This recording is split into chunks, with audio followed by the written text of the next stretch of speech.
السلام علیکم.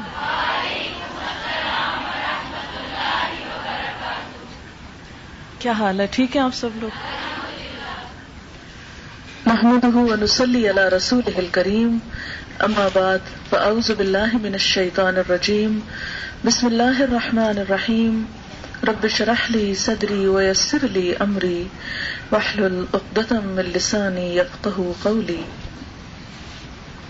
آج کی یہ ملاقات، اس میں میں چند ایک باتیں جو اپنے تجربات ہیں وہ آپ کو بتانا چاہوں گی، اور چونکہ پچھلے بھی کئی بیچز یہاں پر موجود ہیں، پھر ان میں سے جو کوئی والنٹیئر کرنا چاہے گا وہ شریک ہو سکتا ہے اس گفتگو میں.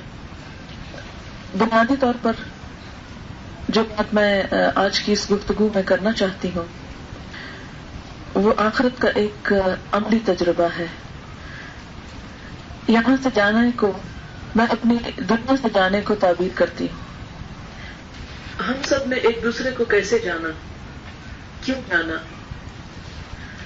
دنیا میں صرف ہم ہی وہ لوگ نہیں کہ جن کے باہم تعلقات ہیں یا جن کے درمیان باہم کوئی محبت کا ایک رشتہ ہے. دنیا میں بہت سی جگہوں پر لوگ جمع ہوتے ہیں اور بہت سے مختلف مقاصد کے لیے جمع ہوتے ہیں. بعض لوگ دین کے لیے جمع ہوتے ہیں، بعض لوگ دنیا کے لیے جمع ہوتے ہیں. ہم سب اگر اکٹھے ہوئے اور جمع ہوئے تو وہ وجہ کیا تھی؟ وہ صرف اللہ کا دین تھا، اللہ کا نام تھا. آج بھی وہی نام اور وہی ہستی اور وہی ذات ہم سب کے درمیان باقی ہے. اور ایسے لوگ جو صرف اللہ کے لیے ایک دوسرے سے محبت رکھیں، اللہ کے لیے ایک دوسرے سے تعلق رکھیں، اللہ کے لیے ایک دوسرے سے جڑیں اور اللہ ہی کے نام پر جمع ہوں، ہم سب کی اللہ تعالیٰ کی نظر میں کیا وقت ہے، کیا حیثیت ہے، وہ بھی ہم سب کو معلوم ہے. علم کی حد تک یہ سب باتیں ہم جانتے ہیں، لیکن عملی طور پر اس کا استفادہ یا فائدہ کیا ہے کہ جب بھی کچھ لوگ، کچھ افراد اللہ کی خاطر ایک دوسرے سے محبت کرتے ہیں یا اللہ کی خاطر ایک دوسرے کو چاہتے ہیں اور ایک دوسرے سے تعلق رکھتے ہیں تو عملی زندگی میں اس کا کیا فائدہ ہوتا ہے. اس پر میں چاہوں گی کہ آپ لوگ بھی تھوڑا سا اس گفتگو میں شریک ہو جائیں، اور اس کے ساتھ پھر یہ کہ جب انسان اللہ کی خاطر ملنے والے دوستوں سے الگ ہوتا ہے تو پھر اس کی حالت اور کیفیت کیا ہوتی ہے. اور میں خود کن تجربات سے گزر رہی ہوں پھر میں تھوڑا سا وہ شیئر کروں گی. ایک تو اللہ کی خاطر محبت جو ہے، ایک تو اس کا علمی پہلو ہے، جاننے کی حد تک، سوچ کی حد تک، اور ایک اس کا عملی پہلو ہے.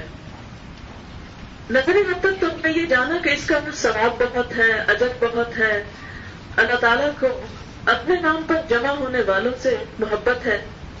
لیکن ہماری عملی زندگی میں اس سے کیا فائدہ ہوتا ہے؟ اور اگر ہم اللہ کے نام پر نہیں دنیا کے کسی بھی اور مقصد کے لیے جمع ہوتے ہیں تو اس سے ہمیں کیا حاصل ہوتا ہے؟ اور اگر ہم اس مقصد کے لیے آج بھی اگر آپ اکٹھے ہوئے ہیں، کوئی کرایہ لگا کر آیا ہوگا، کوئی گاڑی کا پیٹرول لگا کر آیا ہوگا، اگر کسی کا کچھ نہیں لگا تو اس کا وقت تو لگ رہا ہے بہرحال یہاں. تو ہم یہاں ظاہر ہے کسی نام پر جمع نہیں ہوئے اور نہ ہی کسی نام پر ہمیں جمع ہونا ہے. ہم سب کے جمع ہونے کا مقصد صرف اور صرف ایک اللہ کی ذات ہے. تو میں آپ سے پوچھنا چاہوں گی کہ اللہ کے نام پر جمع ہونے کے کیا فائدے ہوتے ہیں؟ جی آپ بتائیں گی کچھ؟ زور سے بتائیں تاکہ جتنے لوگ بیٹھے ہوئے ہیں وہ مائک کے بغیر بھی سن سکیں. ایج میں آ گئے اور یہ اندازہ ہوا کہ سب سے بڑا جو طبیب ہے وہ اللہ ہے. اور جیسے کہ اللہ نے بتایا سورۃ رات میں ہے غالباً اللہ بذکر اللہ تطمئن القلوب. ساری دنیا میں سارے بر اعظموں میں پھرنے کے بعد بھی یہ سمجھ آئی کہ جس چیز کی تلاش میں سارا ویسٹ ہے وہ کیا ہے؟ پیس آف مائنڈ اینڈ ٹرانکویلٹی. اب ان لوگوں کے ہزاروں کی تعداد میں، لاکھوں کی تعداد میں اقبال کا جو ہے کہ جو اسلام ہے وہ مغرب سے آئے گا، تو that I have seen it کہ اس قرآن سے انہوں نے کہا کہ جو ٹرانکویلٹی، جو پیس آف مائنڈ دنیا کی کسی بھی مادہ یا کسی چیز سے ہمیں نہیں ملا، وہ اللہ کے ذکر سے، اللہ کی محفلوں میں. That I have seen in the West and in abundance تو وہ اس پیس آف مائنڈ کے لیے ایوری باڈی ہیز لیفٹ یہ مادہ یہ وہ اور وہ ساری چیزیں صحیح اس چیز کے لیے صحیح ہے. وہ ہم یعنی اللہ کے نام پر اللہ کے دین کو سیکھنے کے لیے اکٹھے ہوئے ہیں. تو بات یہ سامنے آئی کہ اس اکٹھے ہو کر دین کا علم حاصل کرنے سیکھنے اور سکھانے سے ایک اطمینان اور سکون اور خوشی کی جو کیفیت ہے وہ بکھرے بکھرے ہونے سے یا الگ الگ اس وقت میں اور آپ اگر گھر میں بیٹھ کے تفسیر پڑھ رہے ہوتے تو یہ کیفیت کبھی بھی نہیں آ سکتی تھی. پھر یہ ہے کہ جیسے ابھی یہ بیچ اکٹھا ہے پھر یہ بکھر جائے گا. جیسے کچھ لوگ پہلے آئے اور پھر وہ چلے گئے اور بہت سے لوگ اپنی اپنی جگہوں پر کام کر رہے ہیں. لیکن یہ جو پھر بنا لیا جاتا ہے کہ آئیں بیٹھیں ملاقات کریں تو اس کا کیا مقصد ہے اور اس سے کیا حاصل ہے. اور پھر ظاہر ہے کہ میں نے پہلے بھی کہا کہ یہ نیت تو لے کر کوئی بھی نہ آئے کہ کسی انسان کے لیے جا رہے ہیں. ہر ایک کی نیت یہی ہونی چاہیے کہ اللہ کی محبت میں اکٹھے ہوئے. اور اگر کسی انسان سے بھی محبت ہے تو اللہ کی خاطر ہے کہ اس کی محبت ہمیں اللہ کی محبت کے قریب کرتی ہے یا اللہ کی محبت کا ذریعہ بنتی ہے وسیلہ بنتی. تو کوئی بھی چیز جو اللہ کی محبت کا وسیلہ بنتی ہے وہ بھی وسیلہ بھی ایک طرح سے محبوب ہو جاتا ہے. جیسے حضرت سلیمان علیہ السلام نے کہا تھا کہ انی احببت حب الخیر عن ذکر ربی، کہ میں نے مال کی محبت اپنے رب کی یاد کی وجہ سے اختیار کی ہے. کہ وہ گھوڑوں کو دیکھ کر جو خوبصورت گھوڑے تھے اور ان کی گردنوں کے اوپر ہاتھ پھیرنے لگے اور ان کی پنڈلیوں پہ ہاتھ پھیرنے لگے محبت کے ساتھ.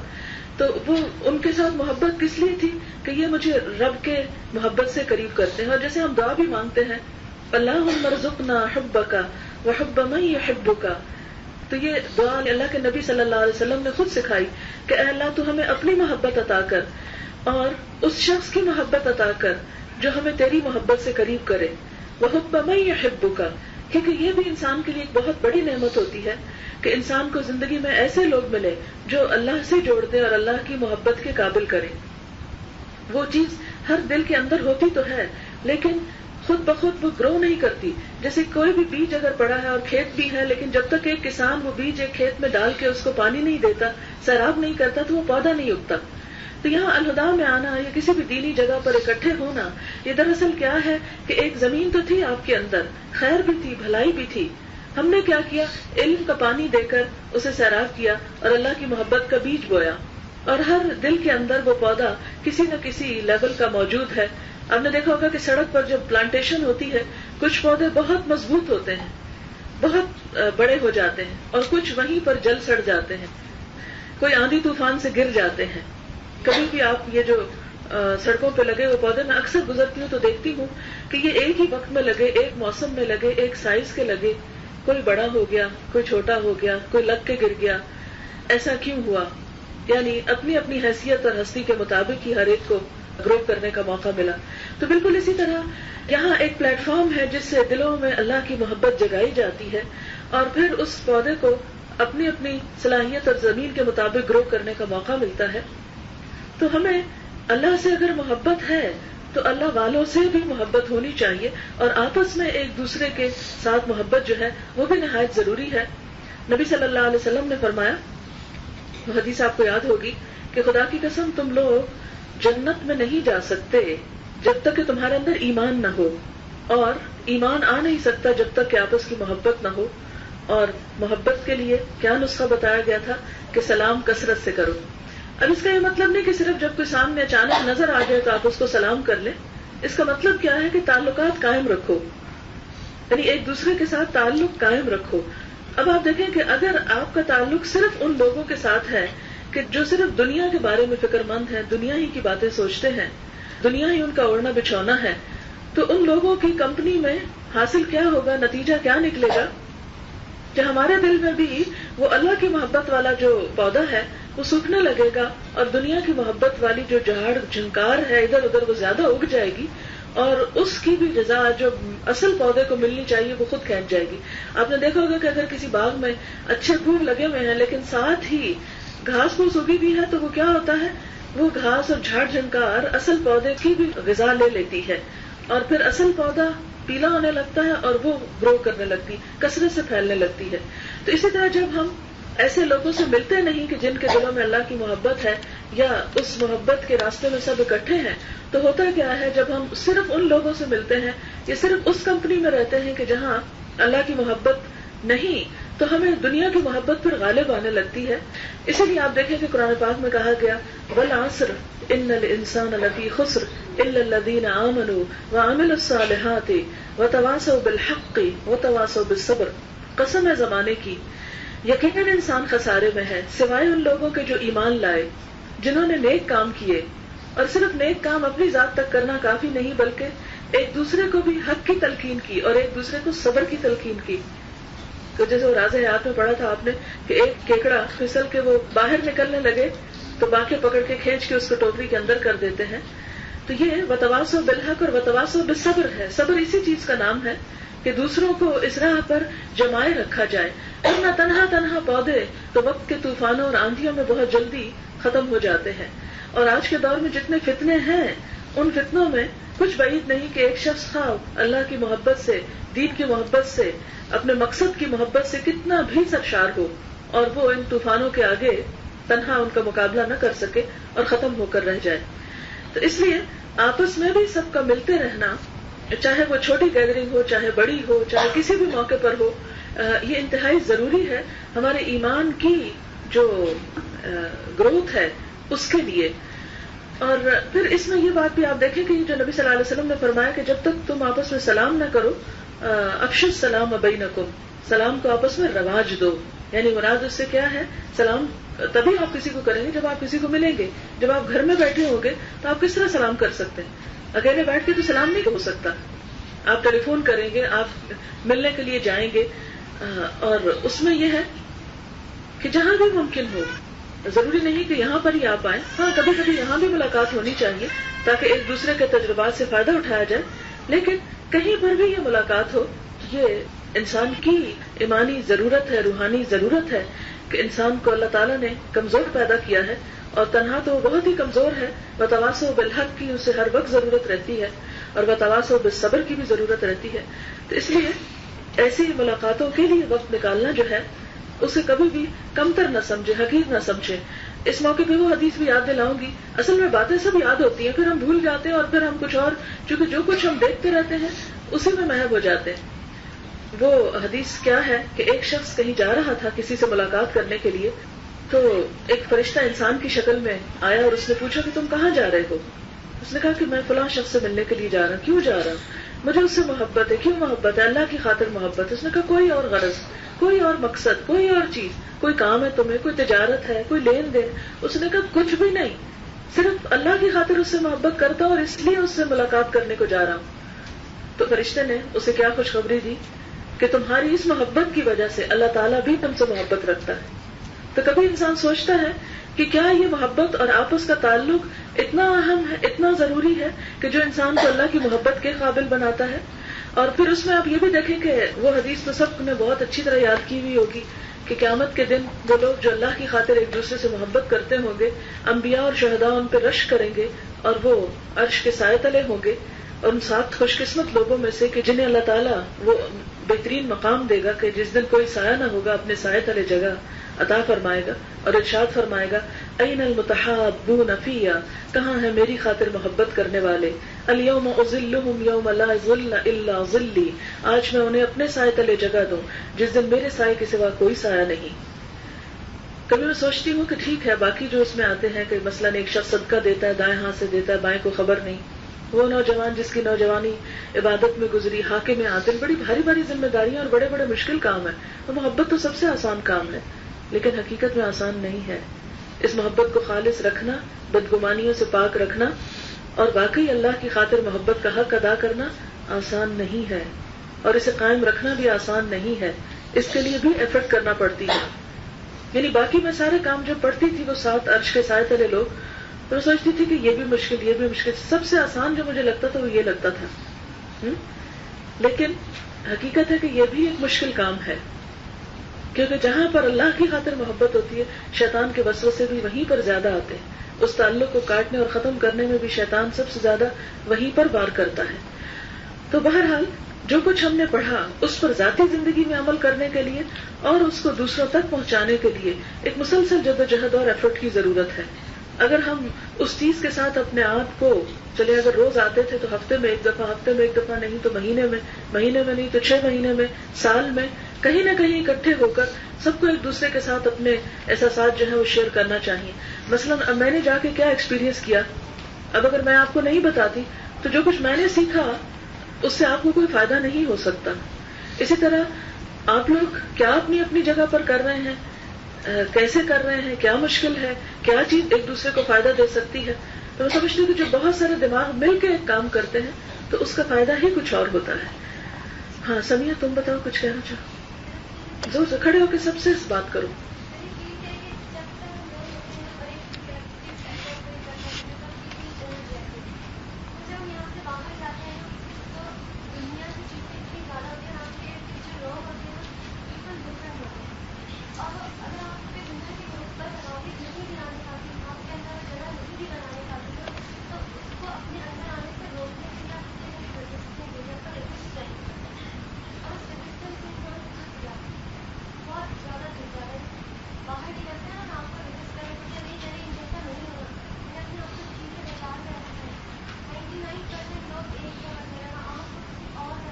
ایک پرسن بھی نہیں ہے. We are not 1%.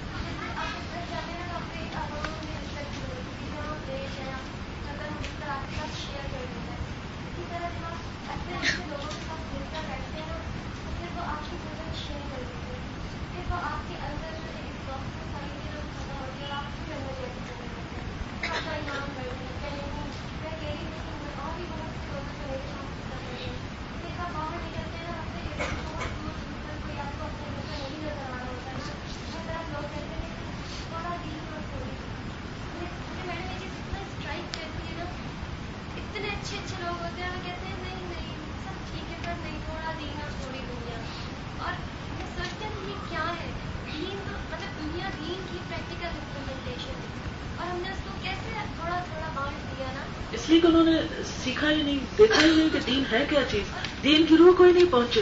وہ کس طرح سمجھے کہ دین کیا ہے.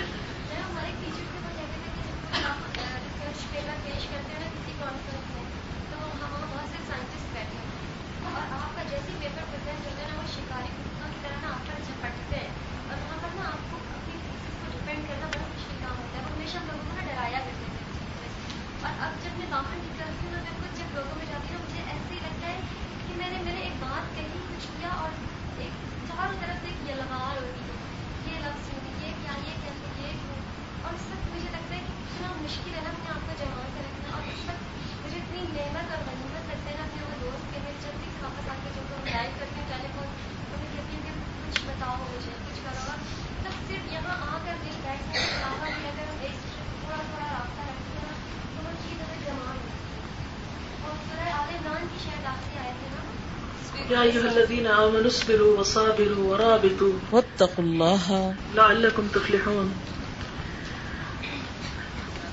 ہم نے ایک اور بات بہت اچھی کی کہ جب ہم باہر کی دنیا میں ہوتے ہیں تو اپنی چھوٹی موٹی نیکیوں کو سمجھتے ہیں کہ ہم بہت نیک ہیں، ان کے مقابلے میں ہم کتنے اچھے ہیں. لیکن جب ہم اچھے لوگوں میں آ کے بیٹھتے ہیں تو اپنا آپ کھلتا ہے کہ ہم کتنے پیچھے ہیں اور ہمارے دوسرے ساتھی کتنے آگے نکل گئے اور کیا کچھ ہو سکتا ہے جو ہم نہیں کر پا رہے.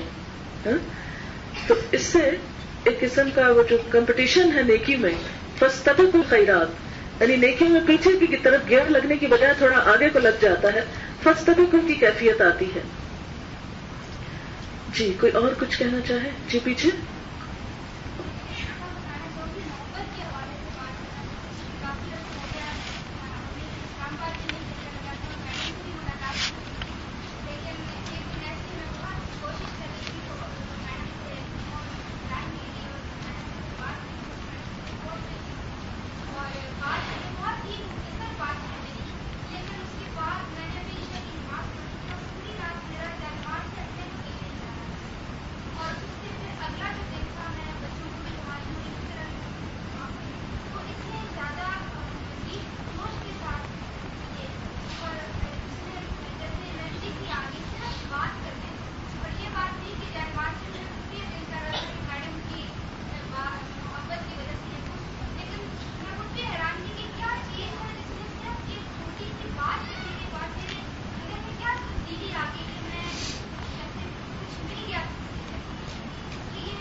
میں اللہ والی تو خیر نہیں، بہت ہی گناہگار ہوں، لیکن تھوڑی سی کوشش ضرور جاری ہے کہ ہم واقعی اللہ کا قرب حاصل کر سکیں. دعائیں اس کے لیے بہت ہیں اور آپ لوگوں کا حسن ظن ہے. اصل بات یہ ہے. امام ابو حنیفہ کا ایک قول مجھے ہمیشہ اچھا لگتا ہے. وہ کہتے ہیں کہ بروں کی صحبت اچھوں سے بدگمان کر دیتی ہے. بروں کی صحبت اچھوں سے بدگمان کر دیتی ہے. تو بعض اوقات یہ ہوتا ہے کہ آپ ایسی کمپنی میں، مثلاً گھر میں ایسے لوگوں کے ساتھ ہی اٹھ بیٹھ رہے ہیں کہ جن کو دین کا کوئی شوق نہیں، تو اس سے کیا ہوگا، دین والے آپ کو کھلنے لگیں گے، آپ کو بھی برے لگنے لگیں گے. یا کسی بھی قسم کی ایسی کمپنی جس میں آپ ہر وقت رہیں، جہاں پر آپ کو کوئی یاد دہانی کرانے والا نہ ہو، ایسا تو آپ دیکھیں کہ مثلاً کہیں غیبت ہو رہی ہے. عموماً کیا ہوتا ہے، تھوڑی دیر ہمیں بھی ذرا سے برا لگتا ہے، پھر اس کے بعد اچانک کوئی ایک بات ہوتی ہے کہ ہم بھی کود پڑتے ہیں اس میں. اپنے آپ کو سنبھالنا مشکل ہو جاتا ہے اور پھر آہستہ آہستہ ہم ان کرنے والوں کے بھی لیڈر بن جاتے ہیں. تو بالکل ایسے ہی جیسے مثلاً باہر سے اگر کوئی لوگ آ رہے ہیں، کمرے کے اندر ایک اسمیل ہے، تو کیا ہوا ہے کہ شروع میں آئیں گے تو آپ کو بڑی کھلے گی کہ یہ بڑی عجیب سی اسمیل ہے کمرے کے اندر. لیکن اگر آپ کو مجبوراً تھوڑی دیر رکنا پڑے تو اس کے بعد آپ بھی ایسی عادی ہو جائیں گے کہ آپ کو محسوس بھی نہیں ہوگا کہ آپ کسی اسمیل میں کھڑے ہیں. تو بالکل اسی طرح معاشرے کے اندر جتنی بھی پولوشن ہے، کسی میوزک کی مجلس میں آپ چلے جائیں، مثلاً ایئرپورٹ پہ آپ کھڑے ہیں، تھوڑی دیر آپ گھبرائیں گے کہ کیا ہو رہا ہے، تھوڑی دیر کے بعد آپ کے پاؤں بھی بجنے لگیں گے. بیٹھے بیٹھے جہاز میں آپ کے بھی پاؤں اوپر نیچے ہونے لگیں گے انکانشیسلی. یہ نہیں ہوتا کہ آپ جان کے شریک ہو رہے ہیں اس میں، مجبوراً بھی آپ ایسی مجلسوں میں چلے جائیں تو تھوڑی دیر کے بعد آپ خود بخود شریک ہو جائیں گے. کیونکہ انسان کے اندر وہ جو ایک بندر پن ہے نا، اسے میں بندر پن کہتی ہوں، کہ دوسروں کی نقالی. اور پھر دوسری چیز ظاہر پرستی. اب دیکھیں دنیا میں جتنا بھی شرک ہوا ہے نا، وہ ظاہر پرستی کی وجہ سے ہوا ہے. انسانوں کو جو چیز ظاہر نظر آئی اس سے اٹریکٹ ہوا، بس اسی میں گرفتار ہو گیا. جتنے بھی شرک ہے، مثلاً آپ دیکھیں کہ جتنے بھی لوگ بتوں کے پجاری ہیں، وہ اپنے آپ کو کیا جسٹیفیکیشن دیتے ہیں، کیا کہتے ہیں کہ وہ بتوں کو پوجتے ہیں؟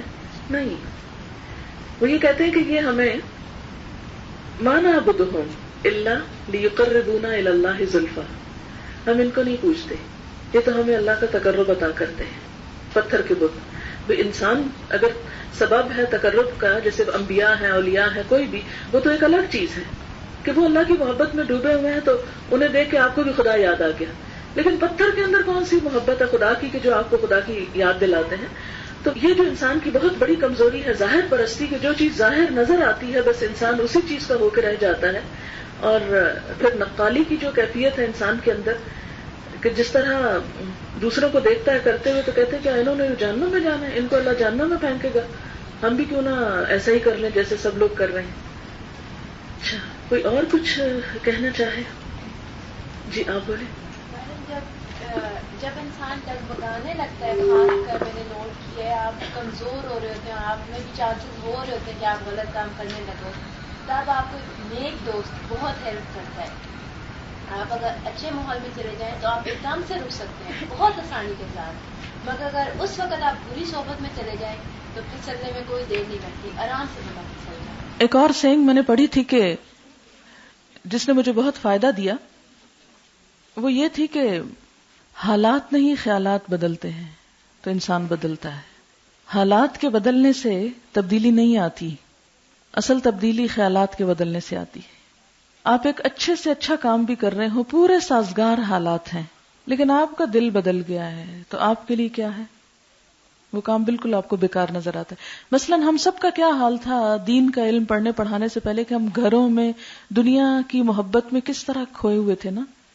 کم از کم میں اپنے بارے میں تو کہہ سکتی ہوں، کسی کو تو نہیں کچھ ججمنٹ دے سکتی، لیکن گھر جیسے میری کمزوری کہ ایک چیز صاف ہو چکی ہے، رکھی جا چکی ہے، بن چکی ہے، پھر دوسری تو ادھیڑنا، انہی کو ادھیڑ، انہی کو بنا، ان کے رنگ بدل، ان کے اندر ہی تبدیلی کر، چینج کر. اور اب بھی میں بمشکل اپنے آپ کو روکتی اور کنٹرول کرتی ہوں. میں ذرا بھی الماری کے آگے کھڑی ہو جاؤں تو انہی کپڑوں کی دوبارہ ذرا اچھی تہیں لگا کے پھر ان کو رکھنا شروع کر دیتی. عموماً اسی قسم کے کاموں میں پھر وقت گزرتے پتہ بھی نہیں چلتا. اب آپ دیکھیں کہ جب ہم دین کے کام میں بہت مصروف ہو جاتے ہیں نا، تو پھر کیا ہوتا ہے کہ وہ دنیا کے کام کرتے تو ہیں مگر ایک ضرورت سمجھ کے، دلچسپی اور شوق، اور ہمارا وقت اس میں اس طرح نہیں لگتا. ہمیں کیا لگتا ہے کہ ہائے ہمارا وقت ضائع ہو رہا ہے. کر بھی رہے ہو تو گلٹی کانشیس پیچھے ضرور ہوتا ہے کہ وقت ضائع ہو رہا ہے، اس وقت میں کچھ اور بھی ہم اچھا کام کر سکتے تھے. آج کل جو میں کلاس وہاں پر لے رہی ہوں تو اس میں ظاہر ہے کہ نئے نئے لوگ آ رہے ہیں اور ماشاءاللہ کافی شوق ذوق سے آ رہے ہیں، اور میجورٹی 90% خواتین ہیں، یعنی شادی شدہ اور بچوں والی، یعنی ان میرڈ کی ریشو آپ سمجھے کہ 10% ہے، میکسیمم 10% ہوگی. اب اس میں ظاہر ہے کہ ایک گھریلو خاتون کے لیے گھر چھوڑنا، بچوں کو چھوڑنا، شوہر، اور کراچی کا ذرا سیٹ اپ بھی تھوڑا مختلف ہے، لوگ دیر سے اٹھتے ہیں، راتوں کو دیر تک جاگتے ہیں، وہ ساری چیزیں بھی مختلف ہیں. اور اتنی قربانیوں کے بعد جب خواتین نکلتی ہیں تو سیکھنے میں بھی انڈر سٹریس ہوتی ہیں، پھر جا کے سبق یاد کرنے میں بھی ان کو پریشانی ہوتی. تو ایسے ایک دن چھوٹی سی بات ہو رہی تھی وہاں، تو میرا ان سے بات کرنے کا بھی وقت کم ہوتا ہے کیونکہ ٹائمنگز کم ہے، تو جاتے ہی سیدھا ترجمہ شروع کراتی ہوں، جو میرا کبھی بھی اصول نہیں رہا اس طرح، لیکن کرانا پڑتا ہے کہ وقت تھوڑا ہے تو سبق رہ جائے گا. تو ایسی تھوڑی سی میری بات ہوئی تو کسی نے کہا کہ میرے نوافل چھٹ گئے ہیں تو مجھے بڑی پریشانی ہے، میں یہاں آنے سے پہلے چاشت، تہجد اور سب کچھ پڑھتی تھی، اب میرے کچھ نوافل جو ہیں وہ نہیں ہوتے تو میں بہت گلٹی فیل کرتی ہوں، تو کیا میں کوئی گناہ تو نہیں کر رہی؟ اس پر باقی لوگوں سے میں نے پوچھا کہ آپ لوگ کیا کہتے ہیں، تو ایک خاتون کہنے لگی کہ میں تو جس دن سے آ رہی میرے تہجد شروع ہو گئے ہیں، کیونکہ مجھے ارلی اٹھنا پڑتا ہے، تو میں سوچتی ہوں اٹھ ہی گئی ہوں تو اب میں تہجد پڑھ لوں. کہتی اس دن سے میں ریگولرلی پڑھ. ایک اور نے کہا میں نے بھی ریگولرلی ابھی شروع کیا ہے.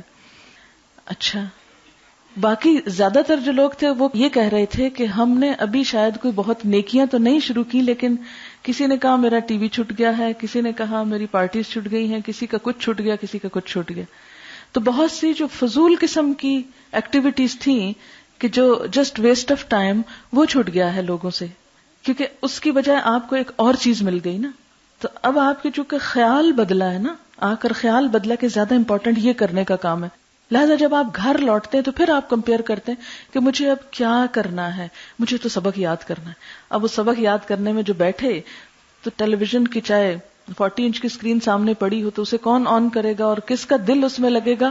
وہ سامنے کھلا بھی پڑا ہوگا تو دماغ میں کچھ اور ہی ہوگا، اس میں نگاہیں اٹکیں گی نہیں کیونکہ کچھ اور کام جو کرنا ہے. تو بات یہ ہے بنیادی طور پر کہ ایک اچھا ماحول، اچھی کمپنی، اچھے دوست جو ایک اچھائی میں مددگار ہوں، ان کے ساتھ تعلق سب کے لیے کسی نہ کسی طرح ضروری ہے. اچھا، ایسا ہے کہ میں آپ کو اپنی فیلنگز جو بتانا چاہ رہی تھی وہ یہ کہ میں پہلی دفعہ جیسے 7 دسمبر کو گئی، پھر رمضان آ گیا، اس میں آنا بالکل ناممکن تھا، بعد میں کورس شروع ہو گیا. تو پچھلی دفعہ جب میں آئی تقریباً 1.25 مہینے کے بعد، تو واپس آ کر مختلف چیزوں کو میں نے دیکھا، خصوصاً اپنے گھر کو، یہاں کو، ہر چیز کو. تو مجھے بالکل ایسے لگا نا کہ جیسے میں ایک دفعہ مر گئی تھی اور مجھے کسی نے قبر سے نکل کر دوبارہ آنے کا موقع دے دیا کہ آؤ دیکھو تمہارے پیچھے دنیا کا کیا حال ہے. اتنی شدید، اتنی اسٹرانگ فیلنگ تھی کہ میں جو بھی چیز دیکھتی تھی مجھے بالکل ایسے لگتا تھا کہ جیسے مرنے کے بعد دوبارہ مجھے ایک موقع دیا گیا ہے یہ دیکھنے کا کہ دیکھو جب تم دنیا سے چلی جاؤ گی تو دنیا کا حال کیا ہوگا، تمہارے پیچھے کیا ہوگا. اب دیکھیں کہ جیسے گھر سے ہر عورت کو پیار ہوتا ہے، چاہے تھوڑا ہو چاہے زیادہ ہو، گھر کی چیزیں بھی انسان شوق شوق سے خریدتا ہے، بناتا ہے کسی بھی طرح. اور جس وقت میں گئی تھی تو اس وقت اتنی میں مصروف تھی دوسری چیزوں میں، بہت سے کاموں میں، کہ میں آفس سے اس طرح نکل کر گئی جیسے میں پنڈی جا رہی ہوں اور ابھی میں واپس آ رہی ہوں نا. کچن میں تو جھانکنے کا بھی موقع نہ ملا کہ کچھ بھی دیکھوں کہ کیا رکھا ہوا اور اس کو کرنا کیا ہے، اور بس نکل گئی. تو یعنی اتنا اچانک تھا میرا نکلنا. کچھ ضرورت کی چیزیں میں نے ضرور ساتھ اٹھائیں، لیکن موسٹلی ہشام کے کپڑے تک بھی ادھورے ہی اٹھا، کوئی دھونے والے تھے، کچھ کہیں تھے. اور وہاں جا کے مجھے پریشانی بھی کافی ہوئی کہ نئی جگہ کہاں سے خریدوں، کیا کروں، کس کو کہوں. بہت سی چیزیں بادر کرتی تھی. جب کوئی چیز ضرورت پڑتی میں کہتی اوہ وہ فلاں جگہ پڑی ہوئی، جیسے گھر میں انسان سوچتا ہے نا فلاں جگہ پڑی ہوئی ہے، پھر سوچتی نہیں میں تو یہاں کہیں اور بیٹھی ہوں، وہ ابھی نہیں مل سکتی. پھر یہاں فون کرتی اچھا جو کوئی آئے میری فلاں چیز اٹھا لائے. کچھ آئیں کچھ نہیں آئیں، کچھ پہ شرم بھی آتی کس کو کہیں کہ وہ ہماری فلاں چیز بہت ضرورت کی. چھوٹی جو پیٹی تھنگز ہوتی ہیں لیکن بہت ضروری ہوتی ہیں. اسی طرح اب بھی میں آئی ہوں تو آپ یقین کریں کہ میں نے گھر کے اندر انٹر ہوتے ہی صرف رونا شروع کر دیا کہ مجھے بالکل ایسے لگا کہ جیسے میں مرنے کے بعد واپس آئی ہوں. اور جب انسان مر جاتا ہے تو اس کے پیچھے اس کی چیزوں کا کیا ہوتا ہے، اس کے گھر کا کیا ہوتا ہے، اس کے سامان کا کیا ہوتا ہے. اور لٹرلی میں نے ایک طرح سے بہت سخت قسم کا آخرت کا ایکسپیرینس کیا ہے جو اس سے پہلے مجھے کبھی نہیں اس طرح ہوا تھا کہ میں یوں محسوس کر سکوں کہ اس محبوب دنیا کو، یعنی ان الانسان لحب الخیر لشدید، آپ جتنی بھی دین کے لیے ڈیڈیکیٹڈ ہو، محبت کریں، قربانیاں کریں، سب کچھ، لیکن ان سب چیزوں کی محبت ایک طبعی محبت ہے، ایک فطری محبت ہے جو اللہ نے ہمارے دلوں میں رکھ دی ہے اور ہونی بھی چاہیے.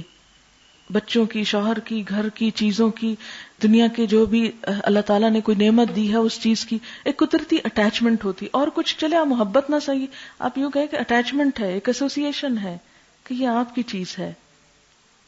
آپ دیکھتے ہیں کہ آپ کی کوئی چیز کوئی اٹھا کر لے جائے، کوئی چیز ٹوٹی پڑی ہو، کوئی چیز گمی ہوئی ہو، کوئی چیز اپنی جگہ سے ہلی ہوئی ہو، اور خاص طور پر اس دفعہ وہ آگے والی بلڈنگ جو گرائی گئی ہے اس سے تو سین اتنا تکلیف دہ ہے، اتنا تکلیف دہ کہ بالکل یوں لگ رہا تھا کہ جیسے قدم اندر نہیں جا رہے تھے، اتنی دل کی حالت اور عجیب ہوتی. اور اس سین نے تو اور مجھے ہلا کے رکھ دیا کہ ہمارے جانے کے بعد صرف ہماری چیزیں نہیں، یہ گھر، یہ زمین کا نقشہ بھی بدلے گا، اس دنیا کی ہر چیز کا نقشہ بدل جائے گا. اور ہم کتنے تھوڑے دن کے لیے ہیں، ہمارے لیے ان چیزوں میں سے کوئی حصہ نہیں، کوئی حصہ نہیں اس دنیا میں سے. حصہ کیا ہے؟ ان اعمال کا ہے جو ہمیں اپنے ساتھ لے کر جانے ہیں، جو آگے کام آنے ہیں. تو بار بار میرے منہ پہ ایک لفظ، جب میں کسی بھی چیز کو دیکھتی تو مجھے لفظ یاد آتا حسرت یا حسرت، کیونکہ مجھے پتا میں نے کل پھر چلے جانا ہے. میں صبح سے لگی ہوئی کچھ چیزیں سارٹ آؤٹ کرنے کے لیے، لیکن ابھی پوری طرح نہیں کر پائی. پھر جب نہیں کر پاتی تو پھر جو کام انسان نہ کر پائے تو پھر کیا آتی؟ حسرت. تو مجھے یاد آیا کہ اللہ تعالیٰ نے قرآن پاک میں قیامت کے دن کو کہا ہے یوم الحسرت، کہ اس دن انسان حسرت کرے گا کہ کاش میں اپنا وقت اس کام میں نہ لگاتا، اس دوسرے میں لگا آتا، اس چیز کو اتنی پرائرٹی نہ دیتا، اس کو دے دیتا. لیکن آج ہمیں یہ حقیقت سمجھ میں نہیں آتی، اور مجھے خود بھی نہیں آتی تھی جس طرح اب آئی ہے. ابھی تو آپ دیکھیں نا کہ وہ اصلی کیفیت تو نہیں. ہوتا کیا ہے جب انسان واقعی دنیا سے چلا جاتا ہے، مال بٹ جاتا ہے، شوہر اور شادیاں کر لیتے ہیں، بچے اپنے اپنے گھروں کو چلے جاتے ہیں، سب بکھر جاتے ہیں، کچھ بھی باقی نہیں رہتا، کوئی چیز ہماری نہیں رہتی. ہمارے نام بڑی سے بڑی زمین بھی ہو تو بھی ہمارے نام نہیں رہتی، ہمارا بینک بیلنس بھی ہمارا نہیں رہتا، ہمارا زیور بھی ہمارا نہیں رہتا، ہمارا کپڑا بھی ہمارا نہیں رہتا، ہمارا جوتا ہمارا نہیں رہتا. اور جب آپ دیکھیں اچھا میری جوتی فلاں پہن گیا، فلاں لے گیا، یہ تو میں فلانی جگہ سے خرید کر لائی تھی. انسان کہیں نہ کہیں جاتا، ضرورت کی چیزیں خرید کر لاتا نا. تو پھر جب واپس آتا ہے، مثلا میں ایک دو جوتے بہت کمفرٹیبل اپنے لیے لے کر آئی تھی، چپل کی قسم کے گھر میں پہننے کے لیے، جاتے ہوئے یاد بھی نہیں، اب وہاں ضرورت پڑتی تو یاد آتے پیچھے. تو میں نے دیکھا کہ وہ بہت استعمال ہو رہے ہیں، تو میں سوچی اچھا انہیں کوئی اور پہن رہا ہے، چاہے اپنے ہی پہن رہے ہیں، کوئی باہر سے تو آ کے نہیں پہن رہا، لیکن میں نہیں پہن رہی. دنیا میں کتنا کچھ بھی اکٹھا کر لیں، آج سانس بند ہو جائے، سب کچھ بیگانہ، سب کچھ دوسرا. لیکن بات یہ ہے کہ اس میں سے ہماری قبر میں جس چیز نے ہمیں سکون دینا ہے، جس چیز کی وہاں ٹھنڈک ہوگی، جس چیز کا وہاں آرام ملے گا، جس چیز سے وہاں روشنی ہوگی، جو وہاں ساتھی بنے گا، جو وہاں خوشبو بنے گی، ان میں سے کتنی چیزیں ساتھ ہیں، ان کے لیے کتنی کوشش ہے، ان کے لیے کتنی قربانی، ان کے لیے کتنا مال لگایا ہے، ان کے لیے کتنا وقت لگایا، ان کے لیے ایون سوچا اور نیت بھی کتنی کی ہے. کتنا کم ہے ساتھ، کتنا کم. جس میں جاتے ہوئے میں سوچتی ہوں کہ صرف میں خود سامان نہیں لے گی، بلکہ جو اسٹوڈنٹس گئے ان کے ہاتھ بھی 3-4 بیگز میں بند کر کے رکھ گئی تھی، کچھ مسالے، نمک، چیزیں ادھر ادھر کی ضرورت کی چھوٹی چھوٹی کہ مجھے مانگنی نہ پڑے، کہاں سے لاؤں گی، کیا کروں گی، نیا شہر ہے، نئی جگہ. لیکن اس کے باوجود ویسے بھی جہاز پہ آپ نے جانا ہو تو ایک لمیٹڈ سامان ہی اٹھا سکتے ہیں نا، کتنی چیزیں اٹھا سکتے. تو میں یہی سوچتی رہی کہ اب تو میں نے اتنی چیزیں بھی اٹھا لی، مرتے وقت تو اتنی بھی نہیں اٹھا سکتا. بھرے گھر میں سے مرتے وقت اتنی چیز بھی نہیں اٹھائی جاتی، یہ 4 بیگ بھی نہیں اٹھا سکتی، اٹھا کے ساتھ دفن بھی کر دیے جائیں تو بیکار ہے.